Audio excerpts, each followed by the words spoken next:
تبلیغات چې اوس کېږي د ده تر تاثیر لاندې مه راځئ. دا چې یا دنیا موږ مني یا نه مني، یا دنیا دا نظام مني یا نه مني، یا له دې نظامه موږ ته ښه پیښېږي یا بد پیښېږي، دا خو بیا علیحده مسله ده. دا چې حقیقت یو ډول وي، تا ته اسلام یو ډول درس درکوي، ته بیا تر بل تبلیغ باندې لاندې راځي.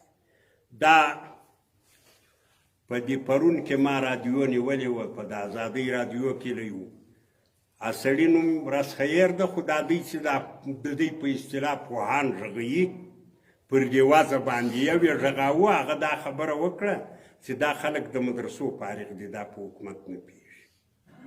یو سړی د مدرسې فارغ ده، دا 1400 کاله اسلام دا یې ټول نقشه مخته پرته ده، دا په حکومت نه پوهېږي، ته په پوهېږي. پوهنتون والا خو تا راواستو، دونه فاسد نظام به ستاسې په ژوند کې پر تی راغلی لکه دا پوهنتون والا چې پر ده راوستو. اشرف غني د لبنان د پوهنتون فارغ درته راغی، فساد تر کمې اندازې ورسېد، نظام تر کمې اندازې. اوس خبرې راښکاره سوې لڅې سوې. 3.5 لکه پوج نه و، پوج 1 لک و، دا د 2.5 لکو عایشه غلا کېده. دغه پوهنتون والا هم په خبر و، وزیران هم په خبر و. دا 14 کاله د 8 کاله دا سړي حکومت و، دا 8 کاله دا خلکو وینې وزبېللې، غلا یې کړې. زما او ستا حصه یې په دغه وړه چې موږ پوج پروزو، پوج 3.5 لکه د پوج 1 لک. نو چې هغه پوهنتون یې ویلی درته راشي، هغه خو به دغه ټکه راوړي، فساد به راوړي، غله به ډېر کړي، د غلو مخه به خلاصه کړي. چې هغه قرآن یې ویلی، په قرآن پوهي، هغه ستا حق نه خوري. صدیق اکبر چې د قرآني پوه په مقتضا باندې پر قدرت راغی، چې وفات کېدی، حضرت عایشې ته وویل چې زه وفات سم، دغه زما 2 جامې چې یو لنګ د یو څادر ده، دا به پرېمینځئ، کفن به کې راکړئ، یوه جامه به بله پر زیاته کړئ چې مسنون کفن شي. هغې ورته وویل خو نوی به در پیدا کړو. ول په نوي باندې تر مړه ژوندي حقدار دي، نوی چې ماته راکوي ژوندي ته ورکړي. په دا قبر کې 3 ورځې بعد ورځ کېږي که نوی یې که زوی. د قرآن د پوه پر مقتضا چې راشي، هغه به داسې امیر وي ستا چې ځان به په نوي کفن کې پیچل نه غواړي، نوی کفن به تا ته در زیاتوي. او چې د پوهنتونه څخه یو څوک را فارغ شي، هغه چې له ملکه تېښتي، چې جیب یې وګورې 80 لکه ډالر به ځینې راوکاږي، دی بې غلا کوي، وړي بې بلې خواته. زه وایم چې پوه یو، که نه دا مطلب نه ده زما ولکه یې له هغو خلکو سره کار یا له دغو سره. زه سپین ږیری سړی یم، په خوشحال یم، نه د هغو خواهش کوم، نه د هغو کوم، نه مې دغو سره څه ستانه مې ده. لیکن حقیقت باید مسلمانانو ته معلوم وي. مسلمانان باید دغه 20 کاله وضع مو دا له مخه دا اوس دا ستا د کاکړانو پر پوسته پر 2000 روپۍ سړی دلته ویشتی، مړ یې کړي. تی ټول په خبر یاست. والي ته خلک رالو چې د خدای پاره د دا خو غله دي، سړی یې مړ. هغه وویل نو زه څه وکړم، سم خلک راکړئ، سم خلک له ما غواړي. نو ته نه یې سم، که ته سم وایي تا به دلته سم کښېنولو. دا ستا له څنګه وسودات دلته سړی مړ کوي، مړه یې دغه بازار ته راوړ. والي ته خلک ورغلل، د خدای پاره دا بدماشان خو لرې کړه. هغه وویل زه څه وکړم. ماښام یې چا وویل چې پرون وویل، وایي د اشپز یې 2.5 لکه افغانۍ تنخوا وه د دغې پوستې. ول دلته نو چا څه کول چې 2.5 لکه نه درکوي، نو دلته ته څه کوي؟ 2.5 لکه یې زما او ستا له جیبه وړه، د موټروانانو له جیبه یې وړه.